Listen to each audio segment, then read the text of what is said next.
Hi, everybody. So as Lauren said, I'm going to run you through kind of I don't know, the things that I've always thought of as my favorite parts of the Edulastic Premium account. But I wanted to start with this first little bit first, which is the end in mind, right? Like this is where we are going. This is what you want to be getting to. And I'm pointing up here because that's where all my stuff is on. It's on a different monitor. So this is one of the reports, and we'll come back to this. But I like to look at this kind of early on because this is the kind of data you get out of an Edulastic Premium account. So in this case, I've given a test that has, I don't know, 20 questions, we'll say. And I can see very quickly what is my lowest performing question and how each of my different classes did on that question. And if I click on this, on the little Q18 here on the left, I can go in and actually look at that question. And I can start thinking about, hey, what were students doing? What were they thinking when they answered this particular question here? Now, you'll notice that I don't actually have student answers. It's not real data. It was generated by the engineering team. But so my analysis can only go so far. But these types of things where, oh, look, question 18, question 3, question 2 are my lowest performers. So maybe I can go look at those and kind of get a feel for like what's happening with students as they are working on those. And then the other thing I can do here is that now I've moved over a tab and I'm now looking at the frequency report. And the frequency report gives you a breakdown across, if it's a multiple choice question, sort of like the answer distribution across the various choices. So questions 2 and 3 and 18. So 2 and 3 are a question type where students would have to have either entered a numeric value or selected from a dropdown.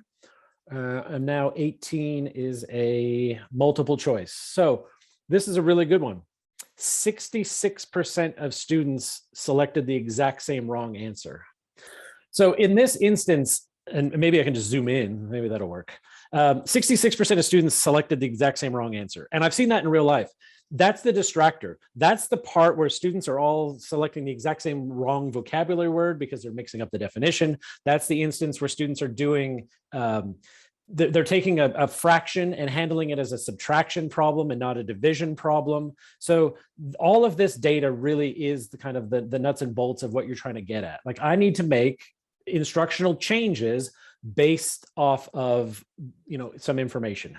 And so in this case, I would go look at these questions and start to get a feel for that. So Lauren, this is what I'm talking about. So this is the dashboard for a free account. And this is where I'm going to start. When you first log in. Now, logging in, you can just go to app.edulastic.com, or you can go to edulastic.com and you can click to sign up for free as a teacher.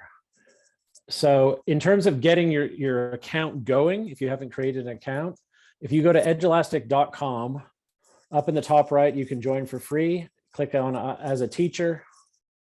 It's probably going to log me into one of my existing accounts. Yep, it did. But you have the ability then to either authenticate yourself through Google, authenticate yourself through Office 365. You can click to sign in and create a username and a password. And once you do that, you land in an account that looks like this. Now, this is a free account. And the reason I'm showing you this is because I want to do the comparison against the premium account, which if I land on the dashboard in my premium account, it looks just a little bit different. Now, the biggest difference is this ability here, and there's this ability to favorite or put a little heart for certain classes.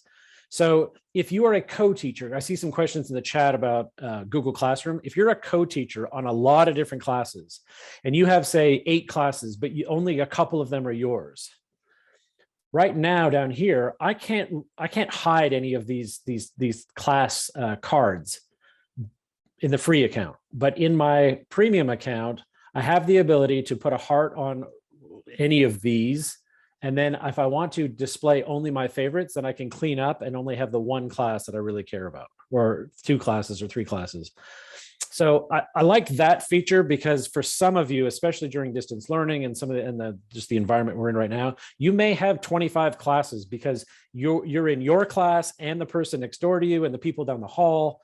And then if you sync with if you do a sync with Clever, you might also end up with a bunch of, like recess class that you're rostered to, and you might have some other classes that you just don't need. So I think the favorites is something that I think is really useful. My next part of this little tour takes us to manage class. Manage class. Oh, I don't have any classes in this. Okay, well, at least they're not active. Interesting. Free account that I only ever use to check things. So under manage class in my premium account, this is where the text to speech hides. And so often this is one of the things that teachers will say, you know what, if I'm going to look at the data, but I also need Edulastic to do the read aloud to my students.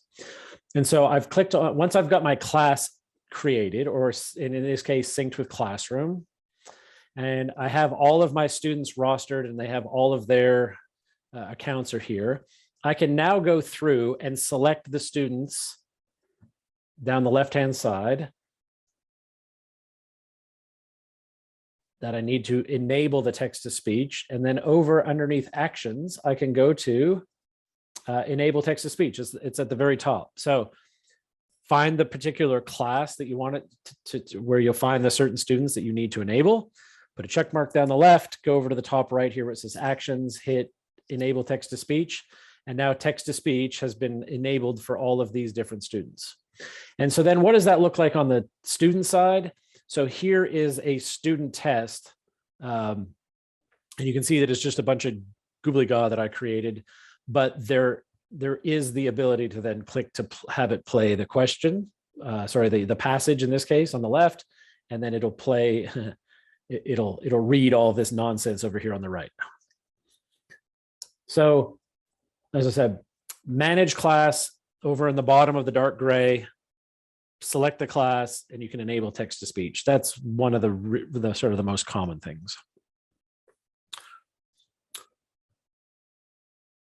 When you assign a test, when you take a test and you push it to students, it lives underneath our little area here called assignments. And basically what it means is that the test has now been connected to a class or a series of classes. If I click on any of these class names, it's going to take me into what's called the live class board. And the live class board is this area where you can watch in real time as students are answering questions. So far, I guess at some point I've been in as Ellen and I've skipped the first question. But this is also a really great area where with the premium account, you have some different options. So if I go to the free account and I look at a test that was assigned, just a second, let me go to an older test. So here is a test that you could have, in both the free and the premium, you can watch the scores transfer and populate here. What if you want to give the student a second chance? What if the student has, maybe like this student here, Adam Burkholtz at the top, scored 5 out of 16. So there's a couple of different options that are available within the premium account where you could push this to the student manually. We also have the ability to push this test back to the student automatically. So if I go back to the premium account for a second, and let me just go find a test that's already been done. Let's see. Yes, that works. I marked all of these students absent. So I assigned the test and it allows students to, I signed the test and then I needed to do something with it. So I marked them all absent, but now I want to give these students the chance to take this test again. So if I'm going to choose everybody and then I'm going to click on redirect. Now you notice that it's selecting everybody in my class, which is fine. But now this is where it's different. In a free account, you can redirect, you can choose the different students, and you can choose the date at which it closes.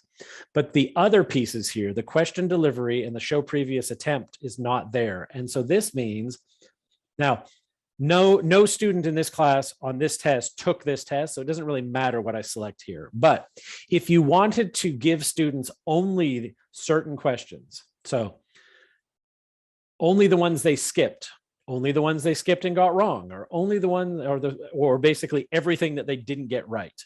You can do that. And then the other thing is that you can also say, you know what, I want to make a decision about what students see. So if I want to give them a blank test, I can do that.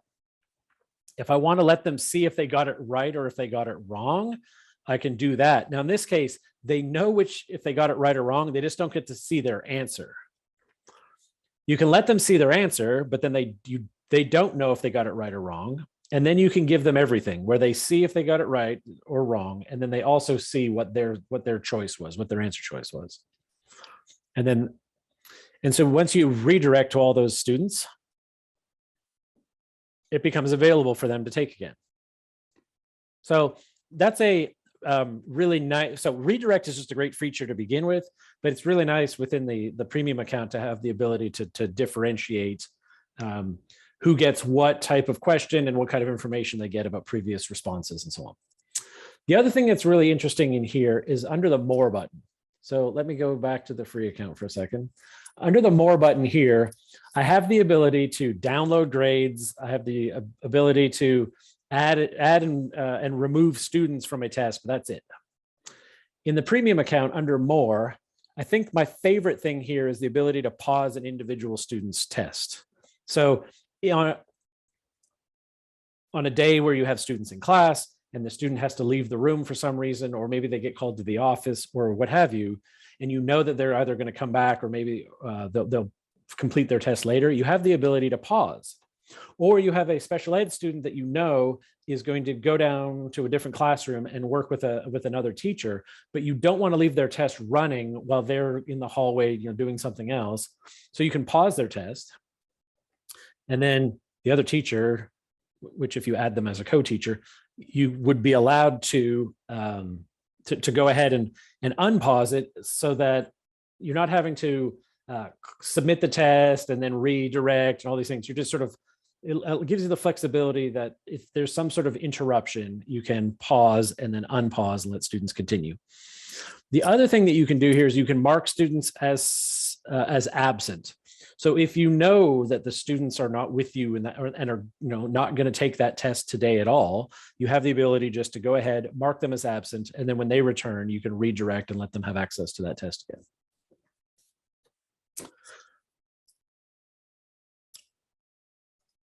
All right, our next, and I'm just going to randomly, so our next little bit of the tour is going to be about assigning tests with all of the various premium features. This is the lockdown browser and some of those things. So I'm just going to randomly select a test here, and I'm going to click to assign it. So this first tab within the assign flow is exactly the same between both. What's different here when I click to assign something in this other account is that there's basically three things in the free account that I can choose. I can decide how how the test is going to appear, what kind of sort of filter is it going to fall under. I can decide some information like, are students allowed to see answers, yes or no, or do they see nothing when they hit submit? And then I can make some choices about how the evaluation happens. Are they allowed to earn partial credit, yes or no? And if so, and so on. In the premium account, there's just a whole lot more that you can choose from when you're assigning. And so assigning is how does the test behave in front of the students? So calculator, do students get access to an on-screen calculator, yes or no? And in some cases, this will allow for the Desmos calculator to be used.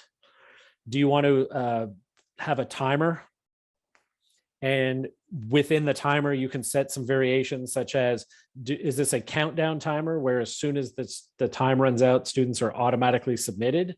Or do you allow students just so in this case, if I said 43 minutes, students would get a countdown timer that, so let me uncheck the box. They would get 43 minutes, and that's 43 minutes on the clock. So if it starts at 2 o'clock, by 2:43, they're done. If I leave it checked, they have 43 minutes of being in the test working on it time. which so they could start at 2 o'clock, work till 2:30, pause, save, come back, and then they still have 23 minutes, or sorry, 13 minutes at some other point to continue to work on. So it's a nice little thing, especially the countdown part of it. If I had selected a rubric for a written response, I could let students see the rubric so that they know the evaluation scores that they're kind of being put up against. Under anti-cheating, you have the ability to shuffle. You have the ability to shuffle questions, shuffle answer choices. Now, the downside to this, though, is you cannot use read aloud, at least our read aloud, with shuffling. We read from question 1 through to whatever the last question is. And that the read aloud goes from 1 to the end. So if you shuffle, it's going to be all discombobulated. But you can use some of those plugins. Read Write as a plugin for Chrome browser that would allow you to shuffle, and then students can highlight the pieces they want to have read to them themselves. So that is a possibility. You can set a password so that only students that know the password can get into the test. But I think the most popular thing is the restrict navigation out of test. And what this means is, and again, this does not work with iPads, so just be aware of that. But this is something where students are forced into a full screen window. And if they leave the window, they get a warning that says, hey, don't do that. And you get a little notification to say that the student has done this. And that in and probably of itself, if you set it on the second one, is probably kind of enough where you can kind of say, hey, I see that you're trying to get out of the window, stop. Warning and block test is something that what it'll do is it'll pause the student's test if they do this too many times. So too many times and you set how many times. So if they try to leave more than X number of times, then you have, in this case, it would be 5. If they try to leave more than 5 times, it'll be blocked. Or if they leave your test window and go for more than 25 seconds, their test will be paused. And then you have to unpause it. So that is a feature that I think a lot of people really like, because you get to kind of see who is it that's trying to leave the test and perhaps go and try to find websites in order to figure out answers and so on. Restrict navigation basically forces students to go from question 1 to 2 to 3 to 4. They can't go back to question 1 after they've moved on to question 2. And then just Safe Exam Browser. It sounds like a cool thing, but please be aware, and you can read the little pop-up, it has to be installed by your district IT people on your devices. This one does work with Macs and iPads, but just be aware that you can't just install it yourself in all likelihood. You definitely don't want students trying to install it. So if you're interested in that, that's a possibility, but it just has to be installed by IT. Auto redirect. So a little while ago, I talked about redirect, which is the ability to push a test back to students. So redirect means redo, retake, reassign, all of those things. When you assign a test, you can let students automatically get the test again. So you don't have to go through those manual steps. So maximum attempts allowed. If you set it to anything more than 1, the student gets the test immediately available to them to take again. So if you set it to 2, as soon as they're done, the test would be available for them to click to start again. However, and as we saw this earlier, what if you only want students that don't reach a certain score threshold? We have the ability here called Enable Auto Redirect. Enable Auto Redirect brings up the ability to set a score threshold. So now any student that doesn't meet a 70 or 80% on a given test gets the test again. Now, and you can decide, is that 1 more time, 2 more times, 3 more times, etc. So that is a neat little feature, because you don't have to then make the decision or do the work of clicking and redirecting. If they didn't meet the score threshold, they get the test again. And then you can decide what they get to see. And in fact, if you choose the one that says teacher feedback only, they basically would get a brand new blank test delivered to them automatically if they don't meet the score threshold. So it's kind of a nice little cost savings, or time savings rather. Check answer tries. This is something that would allow students to choose an answer, click a button, see if they got it right. If they did, then they can move on. But if they didn't, then they can change their answer and then move on. And you can make decisions as to how many times they get to make that click.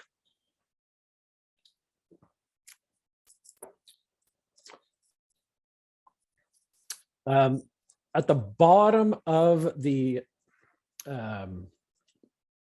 most of the stuff on this screen is set by your district settings. So there's not really a lot that you can choose from here, but at the very bottom, you do have the ability to do a couple of different things. And one of those, and I'm not, honestly, I'm not even sure if that, what it is in the free side. Let's see. Yeah. Okay. In the free account, you get the Edulastic student test skin, which looks like this, right? It's just white and gray and green. In the premium account, you have the ability to choose from all of the big different test makers, QuestNav, QuestStar, TestNav, SBAC, etc. Or you can actually drop down into here and choose from your particular state. And so if you're in Kentucky, you can choose the K-Prep skin. And what it does is it changes the color scheme to match your end of year test. So some of them are blue, some of them are light blue, some of them are darker blue, etc. And so you just pick the one, and then the way it appears for students looks exactly the same as your end of year test. And for a lot of people that are giving their students Edulastic as a way to practice for those end of year online tests, that's a really nice feature as well. All right.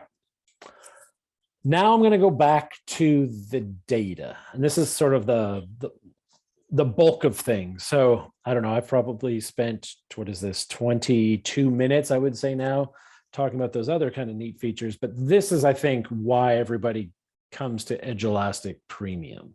I'm going to click over here on the left on Insights. So I'm going to zoom out for just a second. We have 4 sets of reports. The first set of reports here is about a single test. So this is I am assigning, in some cases, I might have assigned a single question, a bell ringer, an exit ticket. And I actually, let me tell that story. I used to hand out Post-it notes by the dozens, by the hundreds, 125 a day, actually. And at the end of every class period, and then at the end of every day, I would have a pile of Post-it notes for this many kids got the exit ticket right, and this many kids got the exit ticket wrong. Now, I could go through the incorrect pile and try to make some sense of it, but it wasn't easy. And I definitely didn't have any kind of like nuances to all of that data. So assigning an exit ticket through Edulastic, so just one question, got me all of this great data out of this first report really quickly. And I'll show you each one of these in just a second, but like that was really kind of awesome because it meant I could do a mid-lesson check on Edulastic because the data almost was there available for me almost immediately. I didn't have to then, hey, students, sort of do whatever you're doing now and please be quiet while I look through all these stupid Post-it notes and try to make some sense of where we need to go next. So a lot of times you want to think about growth. So we have the ability to look at performance over time. So you can do your quiz 1, quiz 2, end of unit test and sort of see how that's progressing. You can do benchmark 1, benchmark 2, see how that's progressing. You can sort of, do mixing and matching. It's a little bit tough to get really good data when you're comparing like small things, 2-question, 3-question quizzes, as well as a huge amount of, like a bigger test. But all of that is kind of possible. I'm definitely going to dig into the standards mastery report. It's a great place to start thinking about, okay, where do I go for remediation and who do I need to do for, have the attention for the remediation. And then if I want to look at individual students, I can do that. So start at the top. This is the data for a single test. I would like to use A number 2. Oops, A number 2. So I assigned this test to these two classes, very high level. And you can see, like, here's my overall percentage score, and here's how many students took the test, and so on. And then at the time it was assigned, these were the performance bands that I had at the time: proficient, basic, below basic. So I can see the distribution of scores. Now, if I want to kind of start from that line of thinking, let's go look and see who fell into these different ranges. So I can, up at the very top, I go to the outside one here that says students. And now I see the distribution of scores. And if I want to sort, I can. So in this case, all of my proficient students, which in this case is 76% of them, are at the top. But I'm going to do this and start this way. So here are my lowest performing students. And I've actually managed to more or less sort this in order. So here are my, what is this, 10 students, I think, fell into below basic. So maybe I was expecting that, maybe I wasn't, but now I at least know kind of who is in that lower range of things.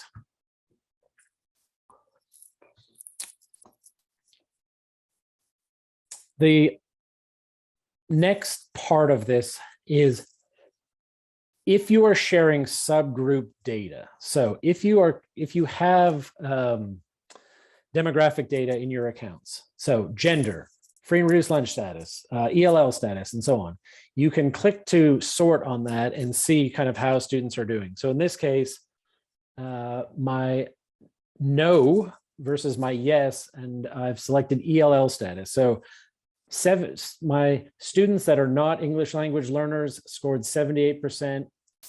My gap, therefore, is what, a 5% to my yes students for ELL. So for some of you, that may very well be something that you're being asked to track. So something you're being asked to monitor very closely, is for gap closure and so on. And so once that data is in Edulastic, you have the ability to sort on things. Now, in my particular class, I don't have anybody identified with their Hispanic ethnicity, so I'm just getting the overall results, but that's fine. The standards report in this case, and I bet you it's going to fail because I think I probably have the wrong standards selected. Yes. Okay. This is a good lesson for everybody.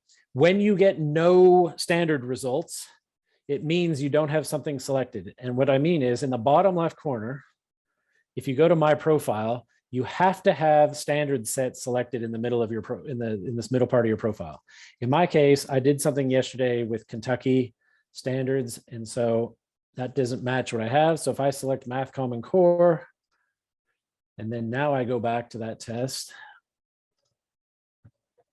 this will bring up the results I want. So do this. So if you ever find yourself not seeing data, standards-based data in the reports, it's because you don't have the correct standard set selected. So there we go.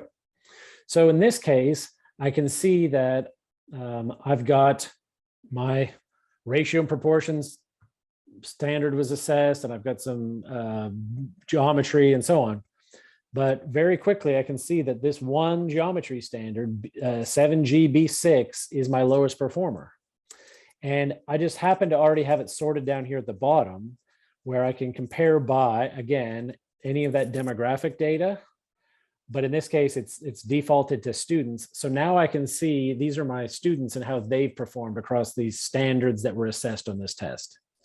So if I want to look across the rows, I can see, I'm really looking to see how many of the people are in pink, sort of peach color, whatever, red.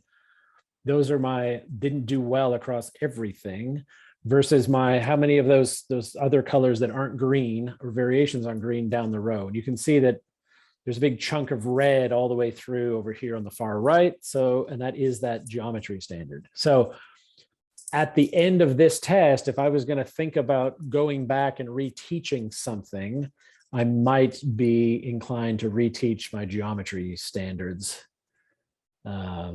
based off of this information. The analysis and the frequency tab here at the top are those things that we talked about at the very beginning. This is your distribution across this test of your lowest performer to your highest performing question. This is useful to sort of see that, and again, there's those geometry questions. They're popping up on 2 of my 3 lowest performing questions. So, and then I've got one particular class that really underperformed on that. So maybe they're my first period, and they aren't getting my best version of me. Maybe they're my last period and they're not getting the best version of me, but they definitely are going to need a little bit of help. And then frequency, we've looked at this one also. This is your distribution. So that question 18, I could go look at it and sort of see, like, why did so many students select A? I'll just go look at it really quickly.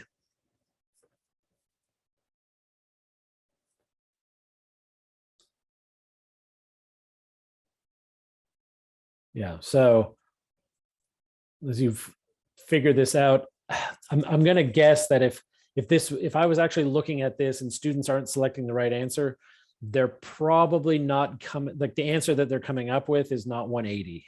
If I had to kind of guess at the part of this, or maybe they're making a mistake in the way that they're calculating for X. They're not doing enough of the calculating the, I don't know, the movement across the sign to get it right, or they're making some sort of error, but at least you now start to see, okay, oh, I see what where they're confused. And that's something that as I said, as a teacher, I didn't have that very well sorted out when I was just using Post-it notes.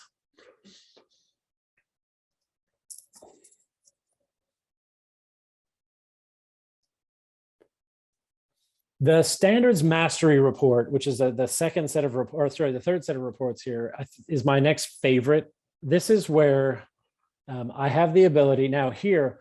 I could decide if I only want to like choose from some tests, if I want to just see the data across. Actually, let's just do that. A number 1 and a number 2. All right, I'm going to choose 2 tests to look at the standards data for.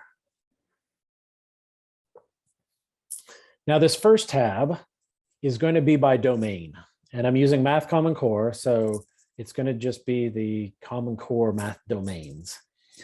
And they're all showing up pretty well with green, but one of them is just a little bit sort of lower than the others, and it's ratio proportions, which in 7th grade, that's pretty standard. And then if I look, my first kind of piece here at the bottom shows me the distribution across my classes. Now, so one of my classes is clearly carrying the load of the upper kind of bar graph area. So it would look like my second period needs some help across, well, quite a few domains. But then if I want to do a compare by, I'm going to switch it to the student view now, and wanted to see if there's maybe certain students that would benefit from some assistance with respect to certain domains. And lo and behold, it's the same students that didn't do so well in that earlier test. So my student Rolf has got a lot of red. Here, Blythe has a lot of red. There's another one, and so on. So you can kind of quickly, I think, narrow down what you need to remediate. And then you can also kind of narrow down quite quickly to whom do you need to remediate, and that part is here. Now, maybe you don't want to do it by domain. So up at the top, standards gradebook breaks out each of those domains into their composite standards. And so now you can do the exact same thing, and you'll see that there's a couple of standards that are going to be much lower performing than the other partners within the domain. So ratio and proportions, the third standard, and I didn't teach math, so I'm not sure, but I don't know if the underlying skill for one of the domains is going to be different than any of the other domains.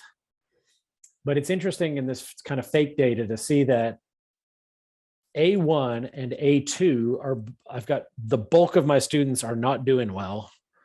And then this third one, actually the majority are doing really well. So I don't know. I don't know what that means, and it may mean nothing because this is not real data. But if I was going to attack something here, there's certain standards, and I would sort of think about the underlying skill for those standards and attack those. And then again, I can compare by student and start to make my list as to, okay, who needs to get what in terms of attention and with respect to remediation based off of standards and not just domains. And then the standards progress tab allows me to look at standards as they were assessed across each test. Now, once this loads, this gets a little bit, I have to really think through this, because what I have to do is I have to actually choose the individual standard. There we go. So I want to choose 7th grade, and then let's do that. Let's see if we get.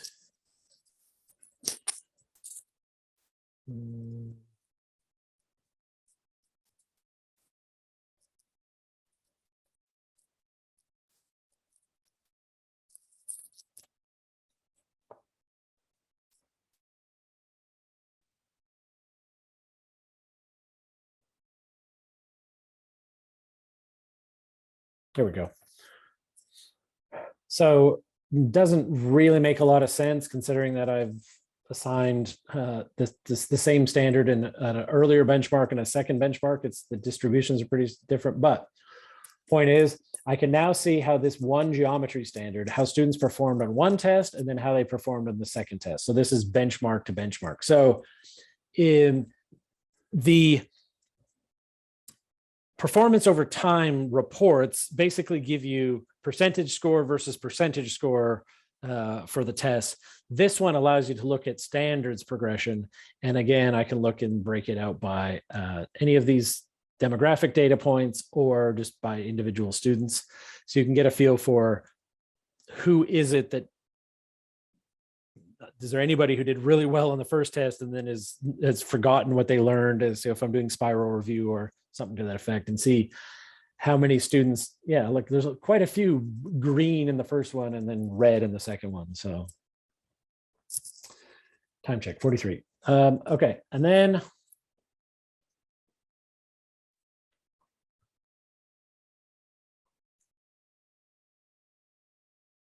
looking at individual student data, I feel like this only happened when I had students coming and going from the alternative school, or if there were certain students where I needed to, but I'm basically, if you're being asked to track a particular student, so you have the ability to look at their, how they're doing with respect to the domain, and then all of the composite scores inside. And if I click on any of this sort of stuff, it will expand it out and I can see, well, I maybe not going to worry too much about all the red right now. They've only had 2 questions on one test for that particular standard, or 3 questions on one test for that particular standard. So maybe I should give them another chance to get to answer some more of those questions and look at it. But it's still neat to be able to try to take a look at an individual student and get a feel for how they're doing across certain standards.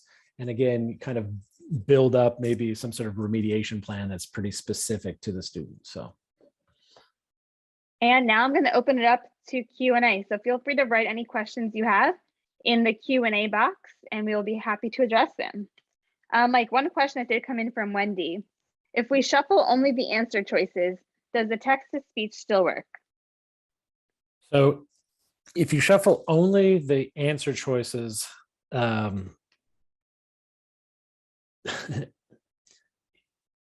it'll read the question, but then it's going to read the answer choices out of order. And in some cases, it actually doesn't matter because it doesn't read all of the answer choices. So like drag and drop stuff, for instance, it won't read the drag and drop options. So even if you shuffle those, it's going to rearrange them, but it wasn't going to read the first order or the second order because it's not tech. I don't know. they're not really text per se. They've become more like little boxes, like little images really, and the system can't read an image, so it won't do that. But yeah, it's going to read them out of order. So what is read for A is going to be different than what you see for A. So Mike, any tips to share with those that are brand new to Premium? oh, sorry, I was reading a question. Okay. Build one question, assign one question to students, and then look at the data. I think that was my favorite thing, was just seeing, like, you don't have to overcommit in terms of building a whole lot of stuff and then having too much data to look at. Just build one really good question. And if it's a multiple choice question, build something where there's a wrong answer that is very indicative of something that students or don't understand. So make it, if it's dealing with fractions, make one of the answers a subtraction problem that has the same numbers as the correct answer, which would be a division problem, because then you know if the students are selecting the one that has the subtraction piece, they don't conceptually understand what is a fraction. So yeah, 1-2 questions, make those really good questions that can generate lots of information for you. Make it low stakes for the kids, make it sort of low stakes for you in terms of your time commitment, but you get a lot of great data out of it. Those are great tips to share. Thanks, Mike. Oh, we just got one from Mary. How can you generate a report and print an individual student's growth on various assessments? Oh yeah, any of the reports that you have, you can print up in the top right. You can download, you can print, and so on. So hold on, I guess I want to reread the question here. Generate a report and print an individual student's growth. Okay, so if we go back to the standards progress thing. So here is this thing where I was showing you earlier. So here's Math A1, Math A2. It's not been sorted by class or student or anything. In this case, I can set the filters and I can choose to select by class if I wanted to just look at certain classes. But since you're more than likely, you just want to get it out by student. So if I choose this student stuff here, I'm going to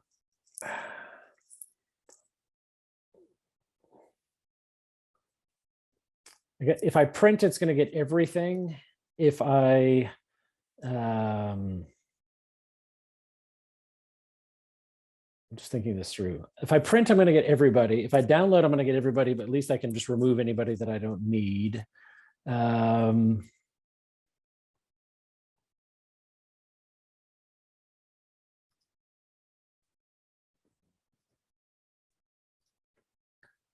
I click on the individual student,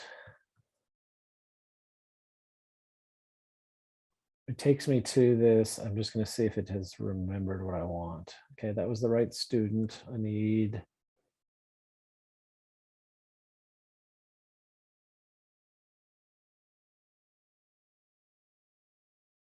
Okay, so I've got too many domain. I've got too many things here, but if I choose this domain,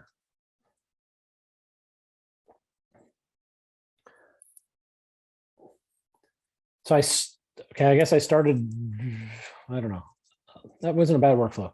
I started in the looking at all the different test data. And then as soon as I brought up the any of the students sort of at the bottom of all of that standards data, I clicked on the student name and it took me into the whole, just like by individual student. And now I'm getting this report here, which I could print. So let's kind of start again here. I started here because it made sense for me to try to sort on the whole class first. And then if I wanted to see a particular student, I would click on them. So I came here, I selected the test that I wanted to look at.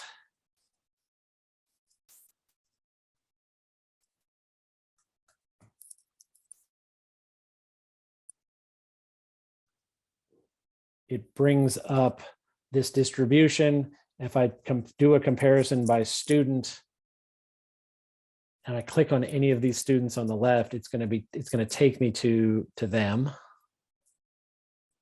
Now, in this case, I've landed in student summary because I wasn't in standards progress, but if I'd been in standards progress in that other area, it would have brought me to student standards progress, but I can just as easily click on that now. I can set the domain that I want to see, and then it'll give me their all of their stuff within the within that. So I hope that is you can follow that workflow. So here I've got all the domains, but maybe I don't want all the domains. Maybe I only want to say the geometry. And then I can reduce that, and then I can print that. We just wanted to say thank you to everyone for joining us today. We really appreciate you taking the time out of your busy day to learn more about the features available in your Premium 101 account. We really appreciate all that you do for the students in your community, and you're making such a positive impact on the students and the teachers that you and your colleagues that you have at your school. So once again, thank you so much for joining us today. Feel free to reach out with any questions that you have after this event,